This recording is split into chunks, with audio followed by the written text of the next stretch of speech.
Liverpool have agreed a £35 million fee for Crystal Palace captain Marc Guehi. Get in! Yes! That is, in my opinion, the best transfer window of all time. Isak and Guehi on deadline day. For the price. We're going to get into all of this. Smash that like button. I told you we'd be back with another video. And don't forget, in an hour and a half, we go live again for the... for the deadline day transfer time at 7 o'clock. So what does this mean? Well, the news broke, I would say, 5 minutes ago. The first one to post about it was Paul Joyce, who says the following. I'll just get it up now. 13 minutes ago, Marc Guehi had been given permission to undergo a medical ahead of a proposed move to Liverpool. And then it was Indy Kyler 10 minutes ago, says Marc Guehi is having his medical in London ahead of his move to Liverpool. The player told Crystal Palace this morning that LFC is his dream move. Asked for the move to happen after doubts came to light overnight. Liverpool might ask for an extension on the deadline if needed. Again, Fabrizio picks it up as well. He says Liverpool agreed deal to sign Marc Guehi from Crystal Palace. Here we go. We got the here we go finally. The deal is in place for a fee over £35 million plus a 10% sell-on clause included in the package. Guehi agreed personal terms, as we know, with Liverpool 1 month ago. Now it's all done. One more move by Richard Hughes. Wow, what a window Liverpool have had. As a Liverpool fan, for me to see this, I used to dream and pray for days like this, and now we're living in them. David Ornstein, Marc Guehi to undergo medical in London before proposed permanent switch from Palace to Liverpool. The deal for the 25-year-old centre-back is agreed at £35 million plus a 5-year LFC contract in place as all parties work to seal the deadline day move. Still some work to be done there. As we know, the personal terms have been agreed. We also have someone keeping an eye on Marc Guehi's private jet. There is a scheduled flight departure at 4:30 from London Biggin Hill Airport, and it will arrive into Liverpool at 5:23. Time in the air, not a lot of time, obviously. A 40-minute flight, if that. So, wow. Just imagine, I mean, if you are a Liverpool fan and you've been through the Roy Hodgson days, you've been through the summer windows and the winter windows where Liverpool didn't spend much at all, if anything. Even in 2024, all we did, we brought in Federico Chiesa for £12 million, obviously win the league, and now we've gone and doubled, tripled, quadrupled down on business. And Liverpool have got their man. And listen, a lot of people were saying, should it be Isak? Should it be Guehi? What's the priority? I always retain that we need both. You love Joe Gomez's, you love the Endos that can swap in and play at centre-back. Obviously, Liverpool brought in Leone as well. But in terms of a bona fide, experienced leader, I mean, he's literally just beaten Liverpool as a captain of Crystal Palace a couple of weeks ago in the Community Shield. And now, all of a sudden, he is going to be wearing that Liverpool red, right? It's unbelievable, the business that Liverpool have managed to do. Yes, look, it's been left super late. We're talking about this when there's, 3.5 hours left of the window. So, yes, it has been left right up until the last minute on deadline day. But when you look at Liverpool's first, let's say, 4 games of the season, if you include that Palace game, big changes were needed, or reinforcements were needed. Changes isn't really the word. Reinforcements were needed at centre-back. And Liverpool, they've targeted Guehi for some time. He's desperate for the move, and he's got his move. And what a way to finish up at Crystal Palace. I mean, the goal last night, what a finish. I mean, if Hugo Ekitike did that, everyone's eulogising over him for months. But it's unbelievable from Marc Guehi. Right foot, cross the keeper, celebrates in front of the Palace fans. You saw Dean Henderson yesterday kind of push Guehi as if to say, go and say thanks, go and say goodbye to these fans. He's a South London boy. I saw an interview with him yesterday. They said, are you okay?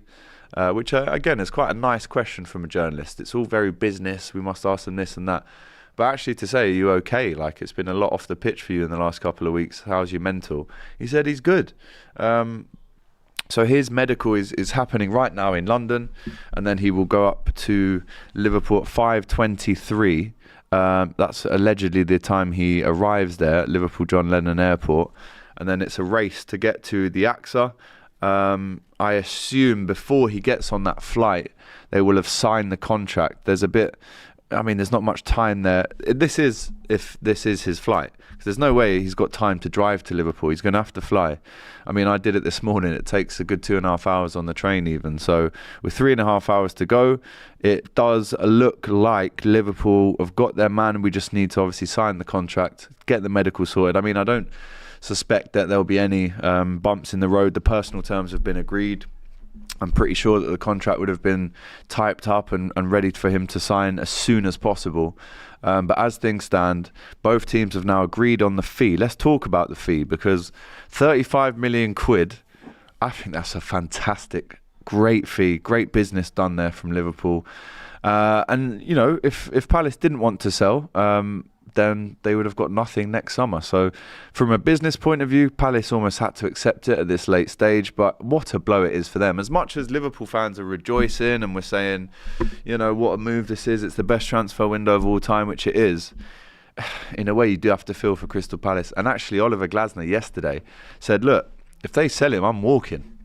If they sell him, I'm walking, which I don't think he will do, but they have managed to get Igor Thiago from Brighton on loan, and they also did bring a centre-back in a couple of days ago to partner up with Lacroix, who probably now becomes, you know, the main centre-back for Crystal Palace. But listen, when you're a massive club and the player wants to move, the smaller club in question, and this time it's Crystal Palace, you almost just have to accept that you can't keep him. He wants to go. Player power, and as we said earlier on, personal terms on this were agreed a month ago. I remember doing the video here, breaking that news a month ago, that the personal terms had been agreed. So for all this time, including when he must have played against Liverpool, by the way, in the Community Shield, he would have known that he's going to Liverpool. The personal terms had been agreed before that game. So mentally, you know, for him to win it and give something, you know, one final thing back to the Palace fans, he did that. I don't think he could have left Palace in a better way. Scored last night, captained them to an away win at Villa Park with a clean sheet. It's unbelievable. It's an absolute steal, if I'm honest. When you compare the price of centre-backs out there in the market right now, you know, that's a very, very fair... I mean, it's fair for Liverpool. I don't know if it's fair for Crystal Palace, but because he's only got that 1 year left, listen, if he had 2 years left, then I think we'd be looking at maybe a 50 to 60 million pound fee. But because he's only got a year left, I do feel like Liverpool have sensed that. They know these things. They're not blind when they go into these negotiations. They have their due diligence done. They know how much he's on. They know his contract. They know how long he's got left on his contract. So for 35 mil, that is an absolute steal. But for Crystal Palace fans right now, if there are any watching in the chat, how are you feeling about that move? Obviously, it's the captain who steps up now to be the captain. It's probably going to be Will Hughes, maybe. So, I mean, I'm actually speechless because I'm looking at this graphic now of the Liverpool window this summer. Marc Guehi for 35 million. Jeremy Frimpong for 29 million. Mamadashvili, 25 million. Isak, I mean, we haven't even got over the Isak stuff, to be honest. 125 million. Florian Wirtz, 100 million. Ekatike, 80 mil. Kirkes, 35, I think. And Leone, 15.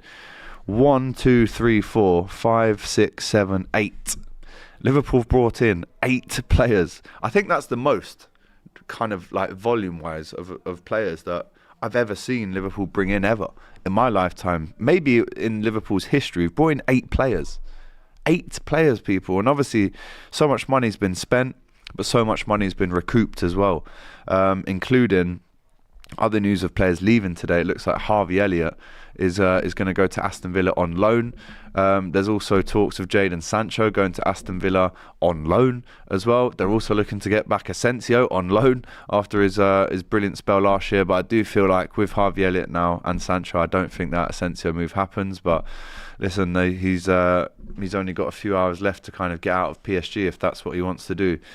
But Liverpool fans, you must be absolutely buzzing with this news, right? It's unbelievable. I think the fee, the timing of it, what message it sends to the rest of the league. Look, we've just won the league, but now we've just got rid of a load of players and we've just bought in 8 and spent £500 million almost, right? But I think Liverpool, by the end of the window, would have brought in 225 million. So actually net spend, you're still below Arsenal. But maybe this Guehi deal does tip it over.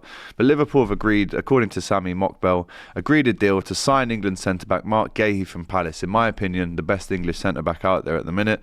The 25-year-old will complete the formalities of his move, including a medical in London, on Monday before signing a long-term contract with the Premier League champions. The deal was agreed after the clubs reached a compromise on the fee. Liverpool originally tabled an offer of 35 million plus a 10% sell-on clause.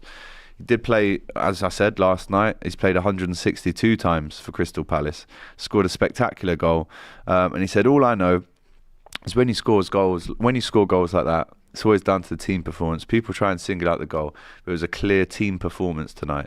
And there's more to follow on this story as soon as more comes in. And don't forget, the window is now 2 hours and 22 minutes away. 3 hours and 22 minutes away from finally closing for the summer. All business has to be done within that time. But Liverpool signing Marc Guehi for 35 million. My head is blown.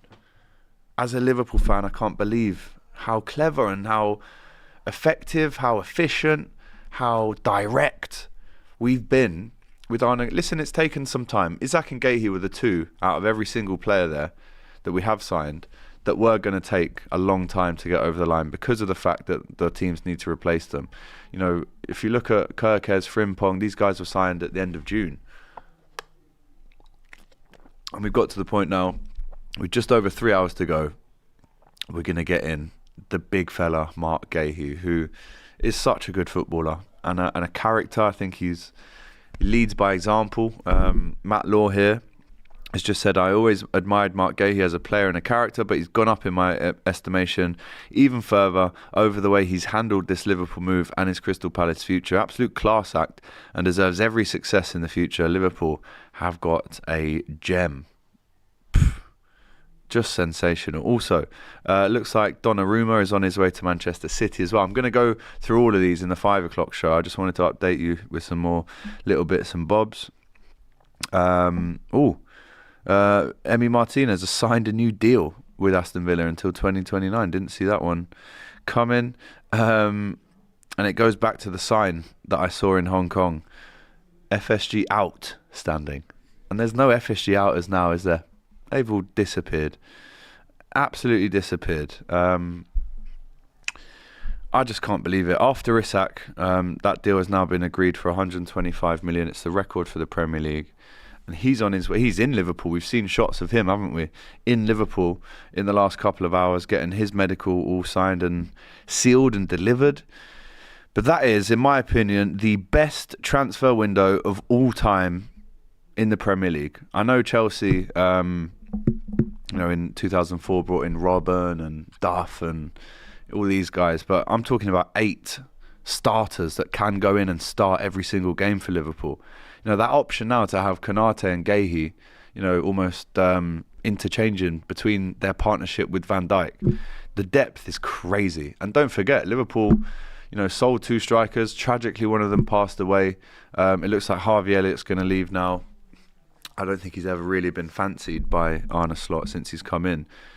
But it's the best transfer window. Try and name me a better one. People have to go back to 2009 when Kaká, Ronaldo and all these guys came into Real Madrid. That's 3. We're talking about 8 players here, guys, that literally, I wouldn't say walk into the starting 11. But it's pretty close to doing that. It's pretty close to doing that, guys. I am licking my lips at the prospect of what Liverpool can now achieve this season. Guehi's going to stabilise that defence. He's going to be that leader, great communicator, great age, 25, definitely goes to the World Cup. And I actually think he gets a lot more games and minutes than he maybe would have presumed if he was thinking about this a month or 2 ago. I think with the future still isn't clear for Ibu Konate whether he signs a new contract or not. I mean, Cody Gakpo signed a new contract. That didn't take long at all. It's just very, very efficient, super leadership and organisation from the top at Liverpool. And again, I don't think anyone can now disagree with the fact that that is the best transfer window ever for Liverpool. It's unbelievable. It's an 11 out of 10 window. I did the tier list on Saturday Social with Cecil on Saturday, and we had Liverpool as a B. It's definitely an A star. Now, after bringing in Isak and Guehi on the last day for a combined fee of 160 mil for the pair of them. I mean, on his own, Guehi could be worth 50 to 60. So to say that we got him for 35, he was desperate to come to Liverpool. The personal terms were agreed a month ago. But I agree with Matt Law. I think the way that he's conducted himself is absolutely first class here. And I think even Crystal Palace fans would say, well, do you know what? How can you possibly leave in a better way? He clapped the fans last night. He said goodbye to them, gave them an absolute banger to go with it. And I genuinely believe that Liverpool must now go on and storm the Premier League. Storm it. Go as far as they can in the Champions League. Win a domestic cup or even two. I mean, that depth. We are potentially looking at a new era of domination from Liverpool. I do think that's the pressure that we now put on ourselves, right? There's so many amazing players that have come through that door. I cannot believe it. I've never experienced this ever as a Liverpool fan. It's going to take some getting used to. Now I just want to see them both holding up that shirt. What number would Guehi wear for Liverpool? Shirt numbers available for LFC.